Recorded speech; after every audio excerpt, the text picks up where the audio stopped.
नमस्कार साथियों, स्वागत है आप सभी का एमडी क्लासेस के यूट्यूब चैनल पर। कैसे हैं आप सभी? तो फाइनली रेलवे ग्रुप डी की परीक्षा समाप्त हो चुकी है और कुल मिला के 3 अगस्त से शुरू हुई इस परीक्षा की जर्नी का आज अंतिम दिन था, यानी कि 25 अगस्त को रेलवे ने परीक्षाएं सकुशल तरीके से करा लिया है। और रेलवे में ये खास बात रही है कि टीचर्स को जब से ये टेंडर इन्होंने दे रखा है तो कहीं ना कहीं टीचर्स ने इस चीज पर ज्यादा फोकस किया है कि अगर मेरे हाथ से एसएससी का पेपर नहीं मैं करा रहा हूं तो रेलवे को इतने अच्छे से लेकर चलूं कि एसएससी को पछताना पड़ जाए कि काश हमारा भी पेपर टीचर्स क्यों ना करा देती। अब जब ग्रुप डी की परीक्षाएं समाप्त हुई है तो बच्चा ये जरूर सोचता है कि चलो एक दिन दो दिन थोड़ा सा अपने आप को रेस्ट दे देते हैं, फिर अगली पढ़ाई में लगते हैं। वो बात बिल्कुल सही भी है, लेकिन आप में से ऐसा भी नहीं कि सभी की परीक्षा आज ही हुई होगी। बहुत सारे ऐसे बच्चे होंगे जिनकी 3 तारीख को हो गई होगी, बहुत सारे ऐसे साथी होंगे जिनकी 10 को ही होगी, किसी की 15 को ही होगी। तो बच्चा ये नॉर्मली सोचता है कि जब तक पूरी परीक्षा चल रही है चलने देते और उसके बाद फिर अपनी अगली तैयारी में लगते हैं। तो आज की वीडियो इसी चीज पर स्पेशल है कि जब परीक्षाएं समाप्त हो जाती हैं, ऐसी परीक्षा जो 20 दिन 25 दिन लगातार चल रही होगी, और जब वो परीक्षा समाप्त होती है तो उसमें 2 तरीके के बच्चे देखने को मिलते हैं। सबसे पहले वो बच्चे जिनका पेपर बहुत अच्छा हो जाता है और दूसरा वो बच्चा जिनका पेपर खराब हो जाता है, और दोनों ही साथी को टारगेट करना होता है कि अब हमारा अगला स्टेप क्या होगा।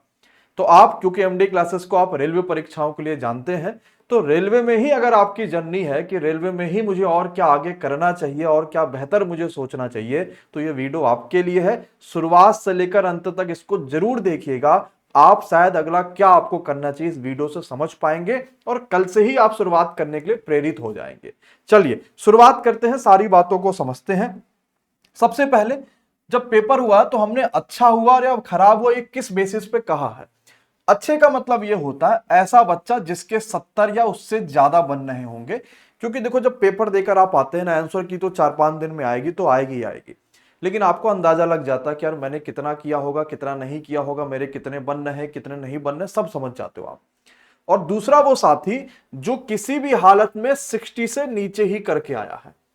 अगर आप SC ST कैटेगरी में नहीं है, एक्स सर्विसमैन कैटेगरी में नहीं है, CCA में नहीं है, ये आपको पता है कि नंबर काफी कम है लेकर आना, तो आपका इसका मतलब ये हो गया कि पेपर आपके बहुत अच्छे नहीं हुए हैं। और अगर मैं 70 से ज्यादा सोच रहा हूं, हो सकता है 70 कहीं की कट ऑफ ना जाए, उससे ज्यादा ही चली जाए, लेकिन नॉर्मलाइजेशन भी असर डालती है। आंसर की आएगा, हो सकता है आपके 2-4 कांच है, नंबर कम ज्यादा हो सकते हैं। तो अच्छा या खराब हम इस कैटेगरी में लेकर चल रहे हैं। लेकिन यार सच बताना, इस वाले पूरे ग्रुप डी के पेपर से आपने 2-3 चीजें सीखी हैं, और वो 2-3 चीजें सही है कि नहीं सही है वो आप कमेंट में जरूर बताइएगा। सबसे पहली चीज ये है कि एनसीईआरटी पर फोकस करना। आप इस पूरे ग्रुप डी की परीक्षा से समझ पाए होंगे कि अगर आपकी एनसीईआरटी पर मजबूती नहीं है तो आप रेलवे ग्रुप डी की परीक्षाओं में स्कोर नहीं कर पा रहे थे। मैक्सिमम बच्चों को ये लगा कि बायोलॉजी में, फिजिक्स में, केमिस्ट्री में चीजें कुछ कठिन सी लग रही हैं। अब इस बार तो रेलवे ने न्यूमेरिकल्स के नाम पर भी मुश्किल से 2 ही 3 क्वेश्चन पूछा, तो एक तो कैलकुलेशन वाला जो बायो साइंस में आता था वो भी कम हो गया, लेकिन बच्चों को थोड़ा डीप क्वेश्चन मिला। अभी जब आंसर की आएगी ना, तब आप देखेंगे कि हम जब अगले दिन से सोल्यूशन करा रहे होंगे तो इस चीज को आपको दिखाएंगे कि यार बड़ा डीप क्वेश्चन पूछा गया था। तो आपके पास एनसीईआरटी पर फोकस ज्यादा करना होगा। आप इस वीडियो में बता दिए, अगर आपको चाहिए होगा कोई फ्री क्लास एनसीईआरटी की, कि हम पूरा एनसीईआरटी आपको यूट्यूब पर फ्री पढ़ा दे, जिसमें फिजिक्स भी हो, केमिस्ट्री भी हो और बायो भी है, तो इस वीडियो के नीचे जरूर कमेंट करिएगा।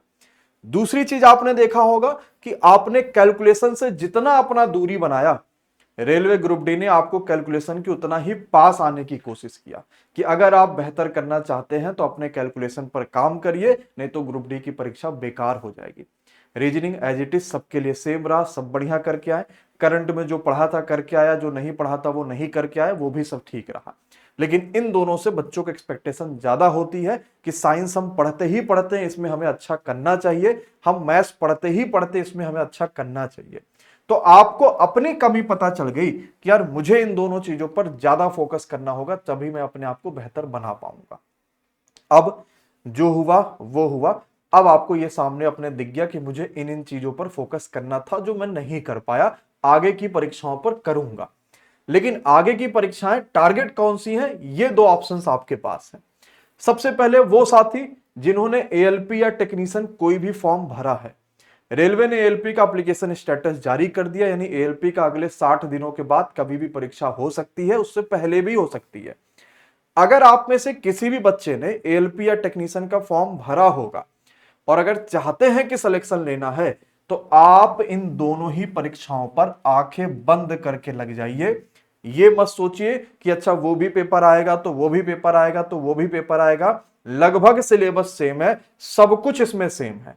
बस एक फायदा यह है कि एएलपी में करंट वगैरह नहीं आता है, टेक्नीशियन में आएगा।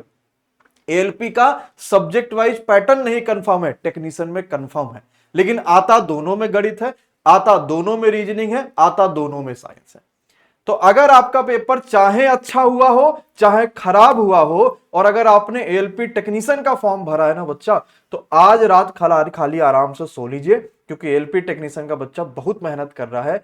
कल से आपको उठना होगा, अपने आप के लिए लड़ना होगा, और आपको इस बार एएलपी और टेक्नीशियन में जो कमी रह जा रही है उस पर काम करके मेहनत करनी होगी। और अगर मान लो आपने नहीं फॉर्म भरा होगा एएलपी और टेक्नीशियन का, तो फिर आपको अगली भर्ती आ रही है एनटीपीसी की। 12th है, ग्रेजुएट है, तो इस पे काम करिएगा। नहीं है, सिर्फ 10th है, तो ग्रुप डी की भी अगली भर्ती आ रही है, फिर इस पे काम करिएगा। अगर 12th है, ग्रेजुएट है, इससे शानदार नौकरी नहीं मिल सकती, इसलिए इस पे बहुत जोर लगाइएगा। इसमें जोर लगा देंगे, ये जब पेपर होगा इसमें सिर्फ साइंस आपको अलग से पढ़नी रहेगी, जो आप आराम से एनसीईआरटी के फ्री बैचेस से कवर अप कर ले जाएंगे। ठीक है, तो मैंने दो बातें बताई। ये फॉर्म भरा है तो आज आखिरी नींद आपको लेनी है चैन की, इसके बाद मेहनत वाली नींद लेनी होगी कि सुबह पढ़ाई किया, रात में पढ़ाई किया, दिन में पढ़ाई किया, और आराम से 6 घंटे की बस नींद लिया। मेहनत वाली नींद होगी, सब कुछ क्लियर हो जाएगा।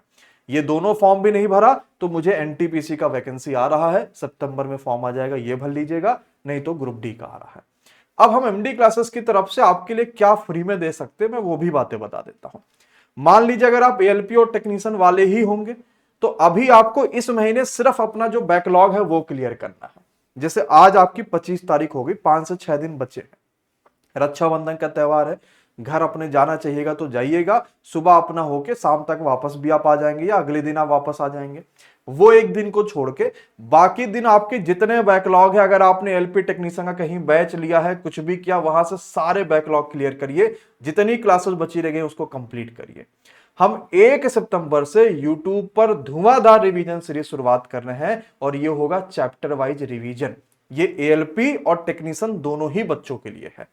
इसमें हम आपको 15 दिनों में पूरा रिवीजन कराने वाले होंगे, और इस पूरा रिवीजन में सुबह 9 बजे गणित की मेरी क्लास, 10 बजे साइंस की अभिषेक सर की क्लास, 11 बजे रीजनिंग की पवन सर की क्लास मिलेगी। और 1 सितंबर से, मैं पहले भी कह रहा हूं, युद्ध स्तर पर एएलपी टेक्नीशियन वालों को लगना पड़ेगा।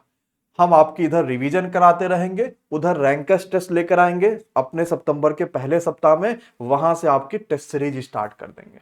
बस अभी आपको अपने सिलेबस पर, अपने कमियों पर फोकस करना है। इसमें किस दिन कौन सा चैप्टर कराएंगे ना, ये भी आपको 29-30 तारीख तक बता देंगे, ताकि आप वही पढ़ के आइए। तो एएलपी वाला बच्चा और टेक्नीशियन वाला बच्चा इस सीरीज में 1 सितंबर से रहिएगा। अभी अपने पढ़ाई पर और अपने रिवीजन पर फोकस करिए। वो बच्चा जिन्होंने एएलपी टेक्नीशियन का फॉर्म नहीं भरा, वो एनटीपीसी ग्रुप डी को टारगेट करेगा। और वहां पर सबसे जरूरी है, क्योंकि फॉर्म नहीं आया है, तो जरूरी है चैप्टर वाइज पीवाईक्यूज करना, और ये कल से ही शुरू हो रहा है। यानी अगर आपका एनटीपीसी और ग्रुप डी का टारगेट होगा ना, तो भी आपको 1 रुपए खर्च करने की आवश्यकता नहीं है। कल से हम 11 घंटे 11 दिनों की मैराथन ला रहे हैं, 11 दिन 11 मैराथन, जिसमें 3 बजे मेरी गणित की क्लास, 4 बजे शानदार टीम की जीके जीएस की क्लास, और 5 बजे आपको रीजनिंग मिलेगा। और ये कल से यानी कि 26 अगस्त से शुरू हो रहा है। ये क्लास लग भी गई है, आप जाके इस क्लास को जरूर देखिएगा। बस यही आपसे कहना है कि देखो, पेपर एक खराब होता है, लेकिन आपको यह भी बात अच्छे से पता है कि अगर मैंने मेहनत करी, अपने कमियों पर काम किया, तो शायद आगे आने वाले पेपर मेरे अच्छे हो जाए। और अगर आपने मेहनत कर दी, तो रेलवे एक ऐसी सरकारी नौकरी है जो हर साल आ रही है, और आपको हर साल मौका मिल रहा है। तो ये अगले कितने सालों तक रहेगा, क्या हर साल ये चलता चला जाएगा, इसका कोई कंफर्मेशन नहीं है। आप एसएससी देख लो, 2017-18 से लगातार एसएससी कंटिन्यू है, लेकिन इस समय एसएससी के नोटिफिकेशन 4-4, 5-5 महीने लेट चल रहे हैं, और आएंगे कि नहीं आएंगे वो भी कंफर्म नहीं हो पा रहा है। तो इसलिए रेलवे इस समय अपने बूम पर है, आप इसका फायदा उठाइए, लग जाइए अपनी तैयारी पर और एकदम बढ़िया करिए इस बार में। ठीक है, तो आज बस आपके चयन की नहीं दे, इसके बाद कल से तैयारी पर लगनी होगी। धन्यवाद बच्चों, शुक्रिया।